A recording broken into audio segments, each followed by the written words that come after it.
Parents మెచ్చిన university సంకల్ Chand Patel university Gujarat. పోకిరికి ఏంటంటే release తర్వాత ఆ బెగ్గర్ కామెడీ తీసేద్దామని రిలీజ్కి ముందు ప్రొజెక్షన్లు వేసినప్పుడు ప్రివ్యూలు వేసినప్పుడు సినిమా అంతా బాగుంది, బ్రహ్మానందం గారు బెగ్గర్ కామెడీ అడ్డుతుంది సినిమాకి అని పెద్ద డిస్కషన్ పెట్టారు. తీసేద్దామని ఆలీ బెగ్గర్ కామెడీ తీసేద్దాం. అవునవును. దానికి నేను స్ట్రాంగ్గా అబ్జెక్ట్ చేశాడు డైరెక్టర్ గారికి. పూజ అన్నారు ఫోన్ చేసి, సార్ తీసేద్దాం అంటున్నారు వెంకటేష్, తీసేద్దామా అని.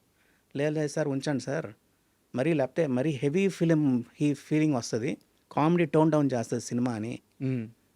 కాబట్టి అది ఉంచండి అని చెప్పి ఉంచాం. అంతేగాని పోకిరికి పెద్ద మాకేమీ డిస్కషన్సే అవ్వలేదండి. సార్ డే 1 నుంచి సూపర్ హిట్ అనుకున్నాం మేము సినిమా.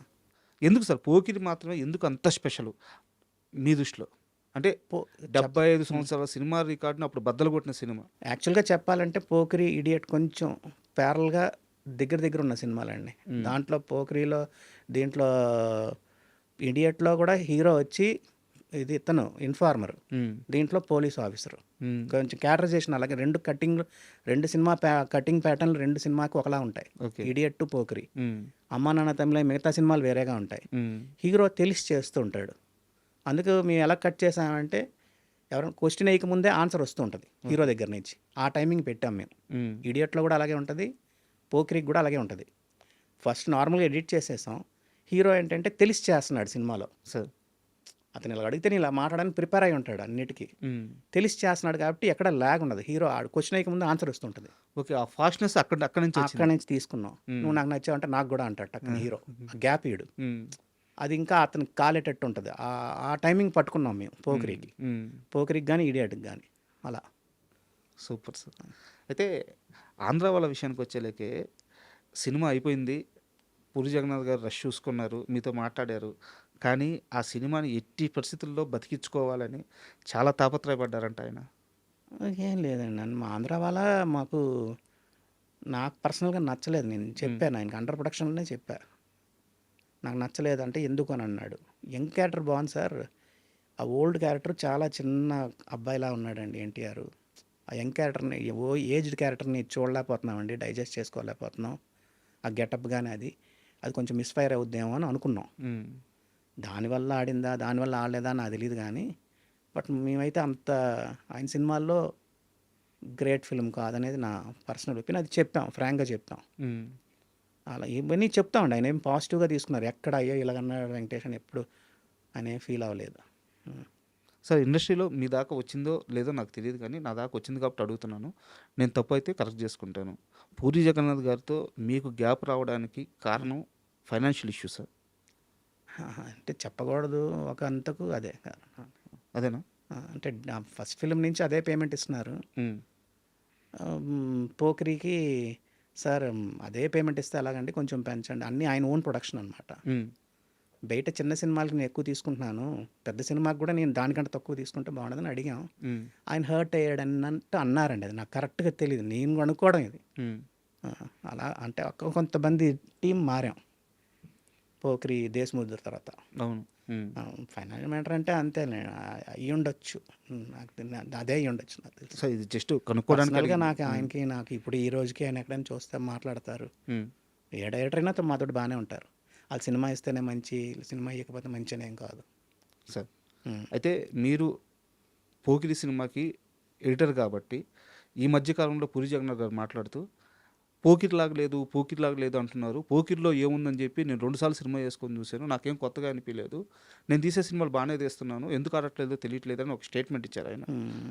అంటే అసలు పూరి జగన్నాథ్ గారి టచ్ కానీ ఆ మేకింగ్ కానీ ఎక్కడో ఆ స్పార్క్ మిస్ అవ్వడానికి కారణం ఏంటి? మీరు ఎడిటర్గా ఇంత ట్రావెల్ అన్నారు కాబట్టి మీరేం అబ్జర్వ్ చేశారు? పూరి జగన్నాథ్ ఇది ఆల్రెడీ నేను చెప్పానండి మిగతా ఇంటర్వ్యూలో. పూరి గారి దగ్గర ఏంటంటే ఆయన ఏటీఎంకి వస్తే కూర్చుంటే ఆయన కథ తెలిసి ట్రిమ్ చేస్తుంటాడు సినిమాని. ఇది అక్కర్లేదు తీసేయండి అంటుంటాడు. ఆయనకి తెలుసు కాబట్టి. మిగతా డైరెక్టర్లకి ఈయనకి తేడా ఏంటంటే అదే, మిగతా వాళ్ళందరూ ఉంచమంటారు, ఈయన సినిమా చూస్తున్నప్పుడు ఇది అక్కర్లేదు తీసేయండి అంటూ ఉంటాడు. ఆయన్ని లేదు సార్, ఇది సినిమా ఆడిటోరియంకి అర్థం అవ్వదండి, మీరు కథ తెలిసి మీరు ట్రిమ్ చేస్తున్నారు అని ఆయన ఆపాలి. అది మరి నాకు తెలిసి ఒకవేళ వీళ్ళు ఆపట్లేదేమో అని నా ఫీలింగ్. కొత్త ఎడిటర్లు అంటే మేబీ నేను చెప్పడం తప్పు అవ్వచ్చు. ఓకే, నాకు తెలియకంటే మాట్లాడకూడదు. ఉమ్, నేనైతే హోల్డ్ చేసేవాడిని. సార్ భలేవారు మీరు కత్తిలు స్ట్రిమ్ చేస్తున్నారండి బాబు, ఆడిటోరియంకి అర్థం ఇది ఉంచండి అని చెప్పేవాడిని. ఉమ్, ఇప్పుడు పోకిరిలో కామెడీ ట్రాక్ వద్దన్నారు, సార్ అలాగనమాట. సార్ అలాగే మిగతా సినిమాలకు కూడా మేము ట్రిమ్మింగ్లో ఆయన టూ ఫాస్ట్ ట్రిమ్మింగ్ ఆయన. ఇది అక్కర్లేదండి తీసేయండి, ఇది అక్కర్లేదని తీసేయండి అంటూ ఉంటాడు. ఆయన్ని హోల్డ్ చేయాలి. సార్ ఇది కథగా అర్థం అవ్వదండి ఉంచండి అని. అలాంటివి ఆయన దగ్గర కొంచెం అది మైనస్ అని నా పర్సనల్ ఫీల్ అండి. అది సార్ మేబీ నేను రైట్ అవ్వచ్చు, రాంగ్ అవ్వచ్చు. ఆయన్ని హోల్డ్ చేయాలి. సార్ దిల్ రాజు గారి అసోసియేషన్తో మీకు స్టార్ట్ అయింది ఆర్యా నుంచే? ఆర్య నుంచి. ఆర్యా నుంచి. ఆర్యాలో హీరో క్యారెక్టరైజేషన్ చాలా అప్పటి వరకు కొత్తగా ఉంటుంది. ఉమ్, మీరు ఆ సినిమా చూసిన తర్వాత ఎడిటింగ్ రషెస్ చూసి ఎడిటింగ్ స్టార్ట్ చేసే ముందు కానీ లేదా చేసే క్రమంలో కానీ ఈ డైరెక్టర్ ఎవరో మామూలుడు కాదు అనే ఒక ఫీల్ ఎప్పుడైనా కలిగిందా మీకు? చెప్పాం మేము. ఉమ్, ఉమ్. ఉమ్, నాకు ఆర్య ఫస్ట్ షెడ్యూల్ తర్వాత ఆపారు సినిమా వాళ్ళు. ఓకే. ఎక్కువ కన్ఫ్యూజన్గా వెళ్తుంది అట ఇట, ఏంటి అసలు బాగుందా బాగాలేదా అంటే, నేను సినిమా చూసి నాకైతే నేను చాలా స్ట్రాంగ్గా చెప్పా, ఉమ్, చాలా బాగా చేసినట్టు సార్, చాలా బాగుంది సార్ సినిమా అన్న. ఉమ్, పెద్ద హిట్ అవుద్దండి అని అన్న. అవి ఉంటాయండి. ఆయన దిల్ రాజు గారిది, ఆయన కూడా సురేష్ బాబు వల్ల చాలా ఓపెన్గా తీసుకుంటారు. ఆయన పన్నీ వాసు ఉమ్, చాలా చాలా ఓపెన్గా తీసుకుంటారు. మనం ఏం చెప్పినా హర్ట్ అవ్వరు, నవ్వుతారు.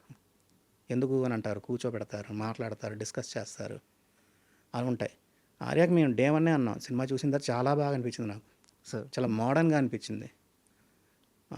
కాబట్టి మేము చాలా స్ట్రాంగ్గా బిలీవ్ చేసాం ఆ సినిమా ఆడద్దని. సూపర్. అయితే నాకు ఇంకో డౌట్ వచ్చేసి మన భద్రా సినిమా గురించి సార్. ఒక పరిపూర్ణమైన స్క్రిప్ట్ అనిపిస్తుంది నాకు భద్రా సినిమా చూస్తే. ఆ లవ్ స్టోరీ కానీ, ఆ యాక్షన్ కానీ, ఆ హీరో క్యారెక్టరేషన్ కానీ, బోయపాటి లాంటి ఒక కొత్త దర్శకుడు మీ దగ్గరికి వచ్చి ఆ కథ చెప్పి లేదా ఆ సినిమా తీసి మీకు ఇచ్చినప్పుడు ఆ సెన్సిబిలిటీ గురించి, అంటే అంత సెన్సిబిలిటీ నేను బోయపాటి గారు మాస్ చూశాను కానీ భద్రా కాస్త పక్కకు ఉంటుంది ఆయన సినిమాల్లో. భద్రా సినిమాతో మీ ఎక్స్పీరియన్స్ చెప్తారా? లే బాగానే, మాకేమి మేము సరదాగానే చేసామండి ఆ సినిమా. కొన్ని సీన్లు, ఇంపార్టెంట్ సీన్లు కొన్ని కావాలనుకున్నారు, అది మేము అక్కర్లేదని మేము డిస్కస్ చేసి తీసేసాం. క్లైమాక్స్లో ఓకే. హీరో వచ్చి వార్నింగ్ ఇచ్చే సీన్ ఉంటుంది విలన్కి, అది ఇక్కడే వార్నింగ్ ఇచ్చేస్తే క్లైమాక్స్ పండదని చెప్పి తీసేసాం. అలాంటివన్నీ వింటారు. ఎందుకు మేము ప్రాపర్గా మేము చెప్పిన దానికి ప్రాపర్గా రీజన్ ఇవ్వాలి. ఆ రీజన్ ఇవ్వకపోతే మేము ఊరికనే బాగాలేదని చెప్పకూడదు కదా. దీనివల్ల ఇదండి అని చెప్పి రీజన్ ఇచ్చామనుకోండి, వింటారు. సార్ అంతే అండి. అది ఆ సినిమా అన్ని సినిమాలకి డిస్కషన్ అనేది ఉంటుంది ఎయిటింగ్ రూమ్లో, ఎందుకు ఏంటి అనేది ఉంటుంది. ఆ డిస్కషన్ ప్రాపర్ మేము ఏదో సినిమా జనరల్గా బాగాలేదని చెప్పాం, సార్ దీనివల్ల ఇది బాగాలేదండి, రీజన్ చెప్తాం. ఆ రీజన్కి వాళ్ళ దగ్గర ఆన్సర్ ఉంటే ఓకే, ఆన్సర్ లేకపోతే మా మాట వింటారు సార్. ఇలా. అయితే మీరు డిస్కషన్ అన్నారు కాబట్టి ఒక క్వశ్చన్ సార్. మాతాండ్కే వెంకటేష్ గారి దగ్గర ఒక నోట్స్ ఉంది. ఆ నోట్స్ను కానీ కొన్ని వందల సినిమాలకు సంబంధించిన నోట్స్ అది. ఆ నోట్స్ను కానీ బుక్గా తీసుకొస్తే ఇండస్ట్రీలో చాలామంది అది క్యూట్ మూమెంట్స్ కావచ్చు, ఆర్గ్యుమెంట్స్ కావచ్చు, చాలా సినిమాలకు సంబంధించిన బ్యాక్ స్టోరీస్ అది బుక్గా వస్తే అద్భుతంగా ఉంటుందని చెప్పారు. ఎందుకు మీరు దాన్ని బుక్గా తీసుకురావట్లేదు? అంటే నాకు మురళీమోహన్ గారు నేను అసిస్టెంట్గా ఉన్నప్పుడు ఆయన చెప్పాడు. నేను నావల్ ఎక్కువ చదివేవాడిని, ఇంగ్లీష్ నావల్స్ చదివేటప్పుడు ఆయన అన్నాడు, వెంకటేష్ ఒక్క సినిమా, ప్రతి సినిమాకి ఎడిటర్ అయిన తర్వాత ఆయన కలిసినప్పుడు నాకు ఏం చెప్పారు, మురళీమోహన్ గారు చెప్పారు, ఒక సినిమా గురించి నువ్వు చేసే సినిమాకి ఒక పేజ్ రాయి, నువ్వు ఏం జరిగిందో రాసి పెట్టుకో, అది నీకు ఫ్యూచర్లో పనికి వస్తుంది, నువ్వు నీ తప్పులు కరెక్ట్ చేసుకోవడానికి, లేకపోతే నువ్వు రెక్టిఫై చేసుకోవడానికి, ఏదైనా సరే నీకు అది పనికి వస్తుందని అన్నారు. అందుకు మేము ఫ్రాంక్గా రిలీజ్ తర్వాత మన ఒపీనియన్ మారిపోవచ్చు సినిమా పైన. సార్ ఫస్ట్లో మనకు సినిమా నచ్చకపోవచ్చు, రిలీజ్ తర్వాత అందరూ బాగుందంటే మనం బాగుంది అనొచ్చు, అలా మారుతుంది. కాబట్టి రిలీజ్కి ముందే మేము ఒక పేజ్ రాసేసుకుంటాం, ఆ సినిమాకి జరిగిన గొడవలు, డైరెక్టర్కి నాకు జరిగిన గొడవలు, లేకపోతే డైరెక్టర్ నన్ను మెచ్చుకున్నది, లేకపోతే మేము డైరెక్టర్ గారిని తిట్టింది, ప్రొడ్యూసర్కి డైరెక్టర్కి జరిగిన గొడవలు కానీ ఒక పేజ్ రాస్తాం. ఆ సినిమాకి జరిగిన ట్రావెల్, సినిమాని మేము ఏమనుకుంటున్నాం, హిట్ అవుద్ది అనుకుంటున్నామా, ఫ్లాప్ అవుద్ది అనుకున్నామా, చూసినట్టు ఏమనుకున్నాం అనేది ఒక పేజ్ రాస్తాం, రాసి పెట్టుకుంటాను నేను. అదే సార్, చాలా హిట్ సినిమాలకు సంబంధించి ఉందంట. ఉంటుంది, అన్ని సినిమాలకు ఉంటుంది. దాంట్లో జరిగిన గొడవలు, ఇప్పుడు తొలి ప్రేమకి జరిగిన గొడవలు చేసినప్పుడు గొడవలేం కాదు, మాకందరికి సినిమా నచ్చింది, కొంతమందికి మేము సినిమా వేసాం, వేస్తే వాళ్ళందరూ 90% వాళ్ళు పడుకున్నారు సినిమాలో. తొలి ప్రేమ ఫస్ట్ ప్రీమియర్ అంటే ప్రివ్యూకి బయటకు వచ్చి, ఇదేం సినిమా సార్, అసలు హీరో ఏం చేస్తున్నాడండి, అమ్మాయి ఎంట పడుతున్నాడు అంతే తప్పితే ఇంకేముందండి సినిమాలో అన్నారు. అసలు ఒక ఫీమేల్ సాంగ్ లేదు, ఫీమేల్ వాయిసే లేదు సాంగ్స్లో, అన్ని మేల్ వాయిస్లో ఉన్నాయని అన్నారు. వాళ్ళు చెప్తే కానీ మాకు అప్పుడు కానీ మేము రియలైజ్ అవ్వలేదు ఫీమేల్ వాయిస్ లేదని. ఇలాంటివన్నీ ఇచ్చారు. ఆ ఫీడ్బ్యాక్లన్నీ మేము రాసి పెట్టుకుంటాం ఎవరన్నారు ఏంటని. అది బయటికి వెళ్తే కాంట్రవర్సీ అవుద్ది, మాకు మేము చూసుకోవడానికి మేము రెక్టిఫైడ్ చేసుకోవడానికి ఉంటుంది అంతే. And for more videos, Please subscribe to iDream. Please subscribe to iDream. Please subscribe iDream. And please subscribe to iDream. For more videos, subscribe to iDream. please like, share and subscribe to the channel. Congratulations, iDream. Subscribe to iDream. Subscribe to iDream. So subscribe to iDream Media. iDream ki iDream team andarki huge congratulations. Please subscribe iDream Media. Please subscribe to iDream. Subscribe iDream. Please subscribe to iDream. iDream అంటే నా కళల ఛానల్ను subscribe చేసుకున్న నోరు తిరుగుతలేదు, మీరైతే గంట గుర్తు కొట్టండి. For more such videos, please subscribe to iDream. Subscribe to iDream. Please subscribe to iDream. Please subscribe iDream Media. Please do subscribe to iDream. Please subscribe to iDream Media. For best entertainment and information, please subscribe iDream. And don't forget to subscribe to iDream.